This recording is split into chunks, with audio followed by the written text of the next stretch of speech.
इस वक्त एक बड़ी खबर आ रही है। इकोनॉमिस्ट इंटेलिजेंस यूनिट हर साल डेमोक्रेसी इंडेक्स जारी करता है। ताजा जारी इंडेक्स में भारत 10 स्थान गिर गया है। भारत में पिछले कुछ वक्त से लोकतंत्र और फ्रीडम ऑफ स्पीच को लेकर खूब चर्चा हो रही है। मोदी सरकार पर विपक्षी नेता से लेकर सामाजिक कार्यकर्ता और आम लोग लगातार ये आरोप लगाते आए हैं कि पिछले 7 सालों में बोलने की आजादी पर अंकुश लगा है और लोकतांत्रिक मूल्यों का पालन नहीं हो रहा है। Prime Minister Narendra Modi's government cracks down on dissent. Can India still call itself the largest democracy on earth? All these clips make you wonder, what really is the state of democracy in our country? We are a group of students from IIT Kanpur who are trying to understand if it is a social problem or not, and what led to us doubting our own democracy. Our topic, Revisiting Democracy, a situational analysis. When we asked ourselves this question, naturally we went up to the internet and numerous articles popped up. To understand from a sociological perspective, let's use the conflict theory here. It states that at the root of each social problem lies competition over the distribution of power and privilege. Social problems come in two forms. One is the trouble experienced by people who are exploited by the powerful. The other is the trouble experienced by the powerful when the exploited resist or rebel. We can see both of these forms in our daily news. There have been numerous cases of sedition charges, especially during these troubling times. Migrant workers had to suffer. And as for the rebelling, the Assam and Delhi riots in 2019 comes to our minds instantly. All of this leads us to believe that yes, the current situation of democracy has indeed become a social problem. Freedom House put out a report which demoted India's freedom score from free to partly free, saying rights and civil liberties have been eroding since Prime Minister Modi came to power. So let's study the Freedom House's report first. What is Freedom House? Freedom House is a US-based non-profit, non-government organization which advocates human rights, political freedom, and democracy. So the organization reports yearly, and in 2020, it reported a decline in India's status from free to partly free. This was backed by the claim of multi-year pattern, which reported a rise in violence, discriminatory policies, and suppression of dissent. The report consists of two parts. First is that of political rights, and the second is that of civil liberties. Political rights section consists of electoral processes, open participation, and functioning of the government or the party in power. Civil liberties section consists of freedom of expression, organizational rights, rule of law, and individual rights. Now, these sections are conducted by survey, and the reported rating is 34 points out of 40 in political rights section and 33 out of 60, just a little above 50% in that of civil liberties. Now, why this report declined the India status?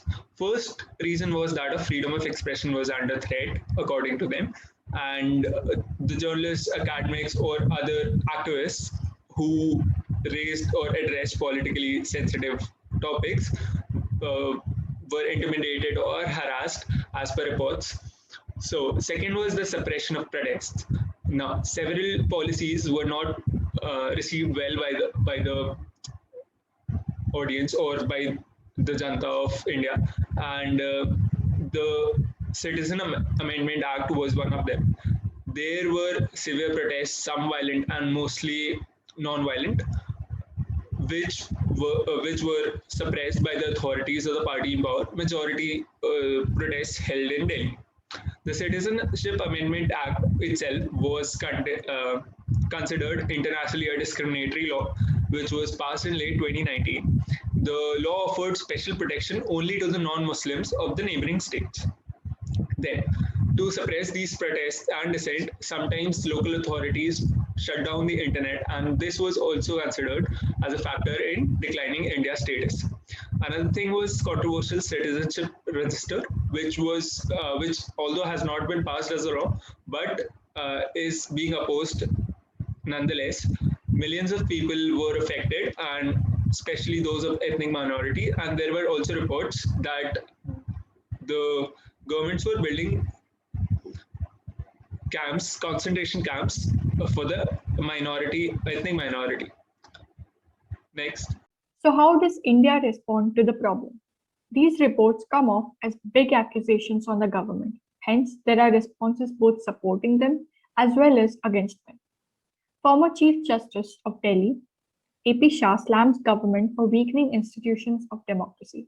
He also said that India is moving towards a form of elected autocracy and that the judiciary appears to be failing us. Meanwhile, the government rebutted the assessment of India's democratic status by Freedom House by describing it as misleading, incorrect, and misplaced. The rebuttal consisted of 7 points on the basis of which Freedom House declared our country as party free. These points were discriminatory policies against Muslims in India and Northeast Delhi riots, use of sedition law, COVID-19 lockdown challenges, including the case of migrant workers, human rights organizations, and Protection of Human Rights Act 1993, intimidation of academics and journalists, and crackdown on expressions of dissent by media, internet shutdowns, and lastly, the FCRA amendment leading to freezing of Amnesty International's assets. Hello everyone, I am Dharmendra Seju. Now we're gonna talk about VDEM report. So what is VDEM? So VDEM Institute is an independent research institute founded by Professor Stefan I. Lindeberg from University of Gothenburg in Sweden in 2014. And it is funded by a number of government organizations like World Banks and several research institutions. So as the name suggests, these reports look at the status of democracies in countries around the world. It categorizes the democracies in 5 high-level principles, like in electoral, liberal, participatory, deliberative, and egalitarian. This year, they published their report on democracies with the title Autocratization Turns Viral. So in this report, they decline many major countries like Brazil, India, Turkey in terms of their democratic values. So what is in the report? So according to the VDEM, 25 states in the democratic decline. In contrast, the number of nations in the democratization has fallen to 16. So only 40% of the world's population now lives in liberal democracies. It's a very less number. And the freedom of expression and freedom of media are increasingly under threat in these countries, according to the VDEM. So as you can see in this map, that most of the countries are from Asia, and India's index, okay, in terms of their democratic values, India's index is in between 0.0 to 0.4, and Pakistan is just behind us, and China is the worst democratic country in Asia. And there are many countries, and if we look at the Europe and USA part, they are, according to this report, more democratic. So these are some data that shows the change with time in population living in autocracies countries and about their freedom of expression. So as you can see that in 2010, there was 6% people of the world population that lives in the autocratization countries, and this number has increased to 34% in 2020.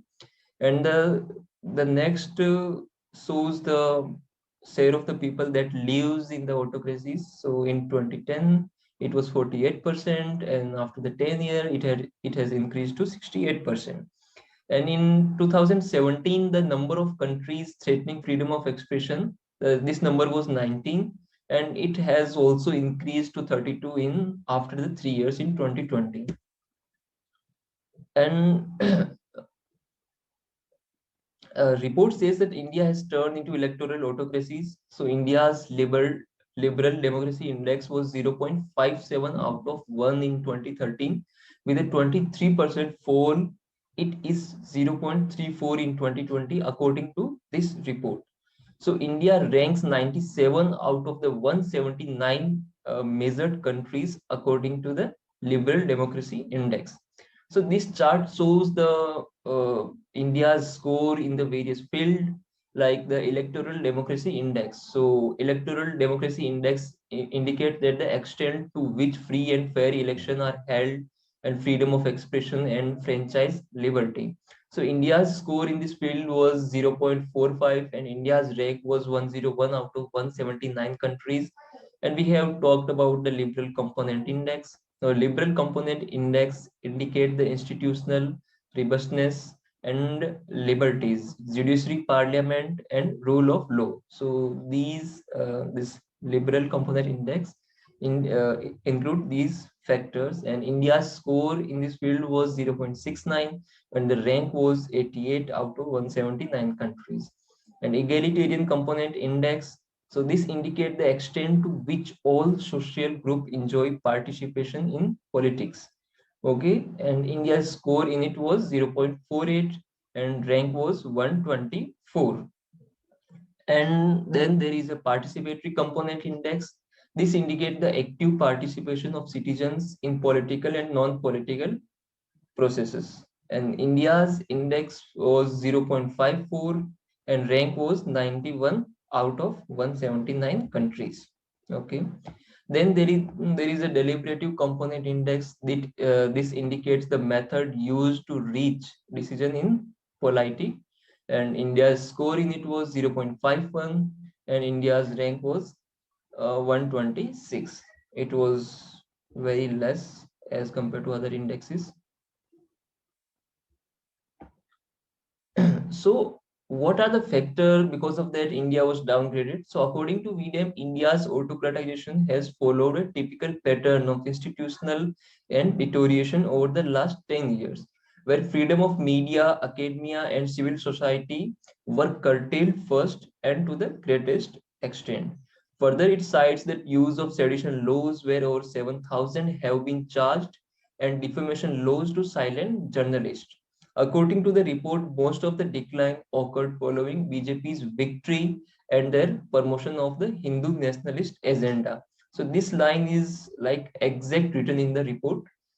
And if we see this graph, this shows the indicators. Because of that, India's like various indexes or in various index rank, India was downgraded. So the first shows the government censorship effort. So this comes under freedom of expression, alternative source of information index. And this is a major part why this index was downgraded for India. Then there is a CSO, repression means civil society organization repression. And this comes under freedom of association index. And then there are various other factors. Because of that, India was downgraded. And there are some positive factors that like freedom, as you can see in the last, the freedom from torture, properly right for men. And these are some positive factors for India. And these are the indicators that's in the 10-year span why India was downgraded. So these are some opinions against the VDM report. The effort to construct such model is interesting, but is fatally flawed if the data is true. Several dozen more parameters exist that could be considered. So this says that we can also include various other data like the India is a fully democratic and the largest democracy in the world, and its election is like free and fair. The government is choose totally by the people of India with the free and fair elections. And there are various other parameters that could have included in this. So while the effort to collect so many interesting parameters and construct a mathematical model out of it is indeed praiseworthy, this exercise is also a great example of phenomenon known as garbage in, garbage out. So if your data is not so precise, so then the output from the data will be like really garbage. So if you feed nonsense into the mathematical model, it will report rubbish. So VDM said that they looked at the International Advisory Board of VDM, presumably the people who must have had a say in the central thrust of their final report. So at the end, the report was looked by the 25 people of the advisory. So they also has their some opinions. Because of that, this report may look biased. Hey everyone. So we conducted a survey on the current democratic situation in India, and some of the questions which we asked were whether the head of the government is elected through free and fair elections, or are the electoral laws and framework fair? We also asked questions about the media, whether the media is free and whether the elected head of the government determines the policies or not. Then we went on to ask about the safeguards against official corruption and whether people are free to practice and express their religious faith or not, and whether people can form trade unions or not.